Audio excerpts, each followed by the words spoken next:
Hello everyone, welcome to class 10th. My name is Sudarshan Bade आणि आपलं सगळ्यांचं स्वागत आहे आपल्या चॅनलवर एस बी क्लासेस. हे फर्स्ट लेक्चर आहे आपले आणि यामध्ये आपण इंट्रोडक्शन करून घेऊया आपल्या सब्जेक्टची. तर मी तुम्हाला मॅथमॅटिक्स शिकवणार महाराष्ट्र स्टेट बोर्डचे. तर पार्ट 1 आहे अल्जेब्रा, जो की बऱ्याच जणांचा आवडता सब्जेक्ट असतो. सॉल्विंग सब्जेक्ट आहे आणि जॉमेट्रीमध्ये डायग्राम्स वगैरे काढावं लागतात. थेरॉटिकल पार्ट आहे, थेरम्स आहेत आणि तसे दोन्ही पण सब्जेक्ट सोपेच आहेत. तर आपलं चॅनलचं शेड्यूल असं असणार आहे. फर्स्ट पार्ट मध्ये आपण 2 चॅप्टर घेणार. त्यानंतर सेकंड पार्टचे 2 चॅप्टर घेणार. थर्ड, फोर्थ त्यानंतर सेकंड पार्टचे थर्ड, फोर्थ या पद्धतीने आपलं शेड्यूल राहणार आहे. दर पार्टचे 2-2 चॅप्टर्स चे व्हिडिओज मिळत जातील या चॅनलवर. तर फर्स्ट चॅप्टर आपला आहे linear equations in two variables. तर लिनियर इक्वेशन म्हणजे काय? म्हणजे असे इक्वेशन ज्यामध्ये 2 व्हेरिएबल्स असतील, जसे की एक्स वाय. ह्या व्हेरिएबल्सची डिग्री 1 पाहिजे. कोणते पण लिनियर इक्वेशन नसते. ज्या इक्वेशन मध्ये एक्स वाय असेल किंवा एक्स वाय नाही, वेगवेगळे पण असू शकते, त्या 2 व्हेरिएबल्सची डिग्री ही 1 पाहिजे. अशा इक्वेशनला आपण linear equation in two variables. त्याचा हा जनरल फॉर्म्युला आहे. इक्वेशनला जनरली अशा पद्धतीने अरेंज केले जाते. तर यामध्ये तुम्हाला ए, बी, सी ह्या काही टर्म्स दिसत असतील. तर ए-बी-सी म्हणजे रिअल नंबर्स. जर इथं काहीच नसेल, कधी-कधी इक्वेशन असं असू शकतं की एक्स प्लस बी वाय एक्सेट्रा म्हणतो की त्याचा कोएफिशियंट 1 असतो. इथं इक्वेशन मध्ये काहीच नसेल दाखवलेलं, फक्त एक्स व्हेरिएबल दिलेला असेल, तर त्याचा आपण कोएफिशियंट, याला कोएफिशियंट म्हणतात बरं का, तर तो 1 असतो. आणि महत्वाची एक प्रॉपर्टी आहे याला, हे लक्षात ठेवा. ए आणि बी या दोन्हीपैकी एक जण 0 असू शकतो. दोन्ही जर 0 असेल तर हे एक्स आणि वाय 0 होऊ जातील. म्हणजे यामध्ये 2 व्हेरिएबल्सच नसणार. 2 व्हेरिएबल्स नाही म्हणजे ते थोडक्यात लिनियर इक्वेशन नसतं. तर खाली एक एक्झाम्पल दिलंय. हे जनरल फॉर्म दिलाय ह्या इक्वेशनचा. 3x is equal to 4y असं पद्धतीने एखादं उदाहरण दिलेलं असू शकतं. तुम्हाला ते जनरल फॉर्म मध्ये असं लिहावं लागतं. सोपा सब्जेक्ट आहे तसा आणि हा 9th मध्ये झालेलाच आहे तुम्हाला. तर आपण थोडी रिव्हिजन मारतो. तर विद्यार्थी मित्रांनो, ही ऍक्टिव्हिटी आपल्याला बुकमध्ये दिलेली आहे आणि यामध्ये आपण काय करणार आहे, तर हे लिनियर इक्वेशन आहे की नाही पाहणार आहोत. तर आपल्याला काही प्रॉपर्टीज आत्ताच आपण पाहिले, ज्यामध्ये त्याच्यात 2 व्हेरिएबल पाहिजे. या इक्वेशन मध्ये 2 व्हेरिएबल आहेत का? हो आहेत. सेकंड, त्या इक्वेशन मध्ये व्हेरिएबल्सची डिग्री 1 पाहिजे. डिग्री म्हणजे ज्याची पॉवर. इथं तुम्हाला 2 दिसते, तर त्यामुळे हे फेल झालं. हे आपले लिनियर इक्वेशन नाही. तर हे बघा थर्ड इक्वेशन. त्यामध्ये आपल्याला फक्त ए आणि बी ची व्हॅल्यू दिलेली आहे ती रूट मध्ये, कारण आपल्याला फक्त ते रिअल नंबर्स पाहिजे किंवा ते दोन्ही 0 नसले पाहिजे. आणि सेकंड, त्यामध्ये 2 व्हेरिएबल्स आहेत. 2 व्हेरिएबल्स आहेत. तर मग आपण याला लिनियर इक्वेशन म्हणू शकतो. फोर्थ एक्झाम्पल मध्ये इथं 0 आहे, इथं 6 आहे, सी ची पण व्हॅल्यू आहे. तर यामध्ये ए बी 0 नाही का दोन्ही, त्यामुळे हे पण लिनियर इक्वेशन आहे. फिफ्थ मध्ये यांनी मुद्दाम काय केलंय, यांनी ट्रिक यूज केली की 0.3 हे पण रिअल नंबर आहे, त्यामुळे हे सुद्धा लिनियर इक्वेशन आहे. याचं वायचं 0 होऊन जाईल, पण तरी सुद्धा हे आपल्या प्रॉपर्टीज फॉलो करता येईल. आता हा इंटरेस्टिंग एक्झाम्पल आहे बघा. यामध्ये तुम्हाला डिनॉमिनेटरला एक्स आणि वाय हे व्हेरिएबल्स दिले. हे डिनॉमिनेटरला आहे. समजा ते जर आपण वर घेतले, आपण न्यूमरेटरला जर एखादी व्हॅल्यू वर घ्यायला गेलो, पॉवर किंवा डिग्री, ही -1 होते. -1 म्हणजे हे तर प्रॉब्लेमॅटिक आहे. आपल्याला आपल्या रूल मध्ये डिग्री 1 पाहिजे, तर मग हे आपले लिनियर इक्वेशन होणार नाही. आता simultaneous linear equations. Simultaneous linear equations म्हणजे काय? तर सायमल्टेनियस लिनियर इक्वेशन म्हणजे असे इक्वेशन असतील की 2 लिनियर इक्वेशन आपल्याला सोबत दिलेले असतात. जसे की हे एक लिनियर इक्वेशन झाले आणि हे एक लिनिअर इक्वेशन झालं. तर हे दोन्हीला मिळून आपण सोबत सॉल्व्ह करू शकतो. त्यांच्या सोल्युशन काढावं लागतात आपल्याला. हे पण 9th मध्ये झालेलं आहे तुम्हाला. यामध्ये 2 मेथड असतात सॉल्व्हिंगसाठी. एक तर आपली ट्रेडिशनल मेथड ही प्लस किंवा मायनस करायचे मॅच करून आपल्याला.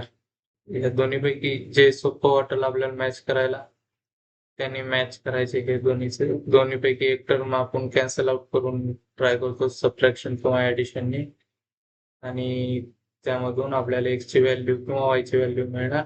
तीच दुसऱ्या इक्वेशनमध्ये मांडून किंवा कोणत्या पण इक्वेशनमध्ये मांडून ज्यावेळेस अशा प्रकारचं इक्वेशन मिळेल तुम्हाला, त्यावेळेस त्याला फर्स्ट नोटेशन देऊन घ्यायचं इक्वेशन 1, इक्वेशन 2.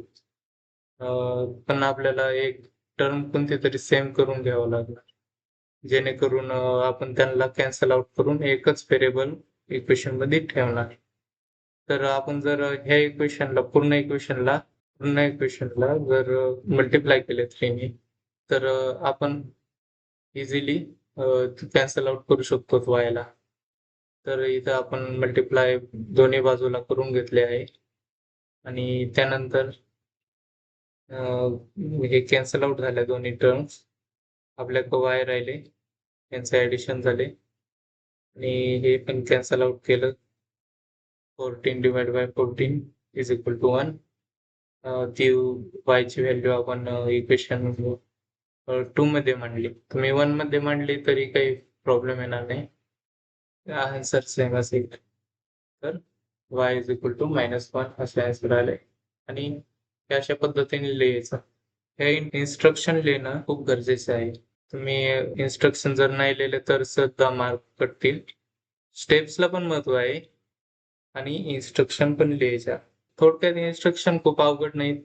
तुम्ही काय करणार आहात ते फक्त एक स्टार्टिंगला लिहायचं, प्रोसेस करायची, सॉल्व्ह करायचं. पुन्हा इन्स्ट्रक्शन लिहायची, पुढं काय करणार आहेत त्याची आणि ती स्टेप करायची. हे पण खूप अवघड नाही. आता मेथड 2 ही पण एक इझीच मेथड आहे आणि यामध्ये आपण काय करतो, एक कोणती तरी व्हॅल्यूला असं करू शकतो की समजा हा पार्ट समजा इकडे नेला उजवीकडे, इकडं पॉझिटिव्ह आहे, इकडे गेल्यावर निगेटिव्ह आहे. तशी आपण वायची व्हॅल्यू घेतली ती इक्वेशन 1 मध्ये. समजा तुम्ही 2 साठी जर वायची व्हॅल्यू काढली ती इक्वेशन 1 मध्ये मांडायची आणि जर 1 मधून वायची व्हॅल्यू तुम्ही जर काढली तर ती इक्वेशन 2 मध्ये मांडायची या मेथडमध्ये. आणि ज्यावेळेस तुम्ही ते सॉल्व्ह करताल, वायची व्हॅल्यू आपण इक्वेशन 1 मधल्या वाय मध्ये मांडली, वायची व्हॅल्यू काय होती 2 - 3x.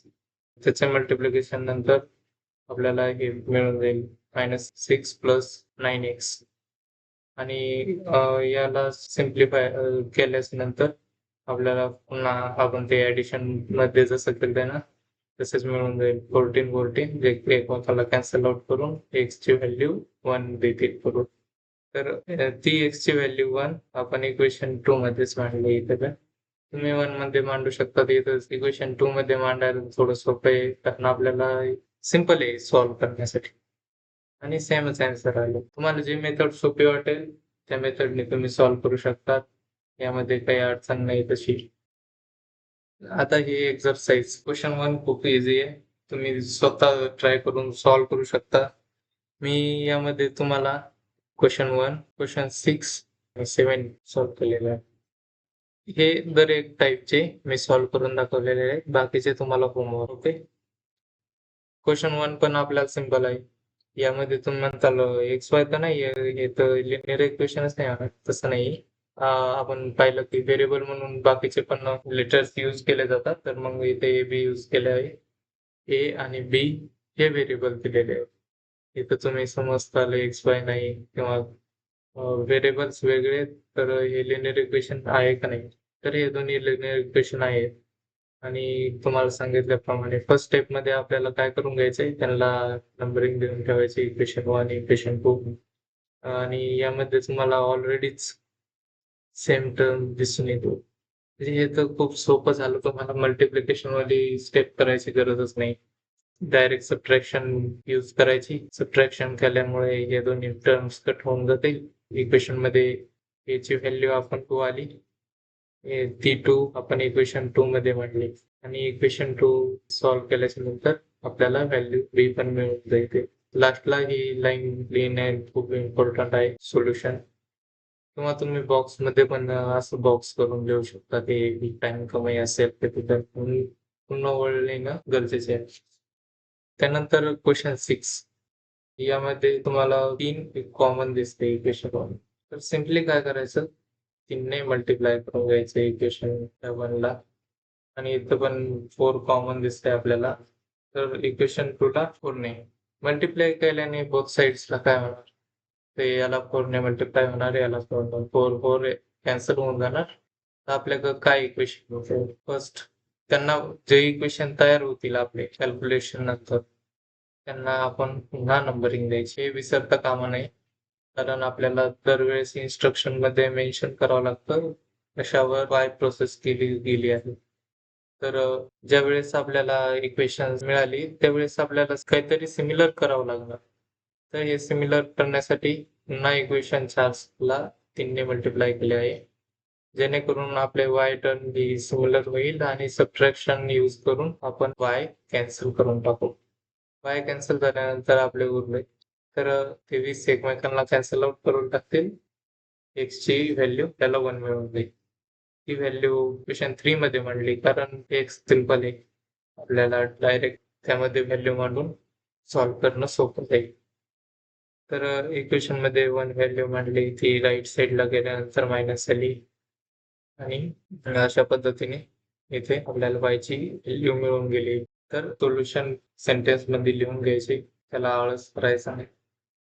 आणि क्वेश्चन 7 हा थोडा ट्रिकी क्वेश्चन आहे पण खूप सोपा आहे. ट्रिक आहे पण खूप सोपा आहे.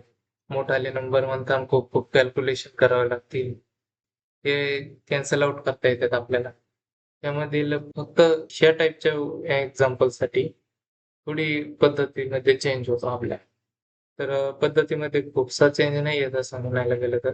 पण ज्यावेळेस आपण दोन्हीचे ॲडिशन करून घेतो, तर काहीतरी असा इक्वेशनमध्ये नंबर मिळून जाईल की त्यांनी कंप्लीट इक्वेशनला डिव्हाईड करता येऊ शकतो. जसं की आपल्याला 200 मिळतं याच्यामध्ये.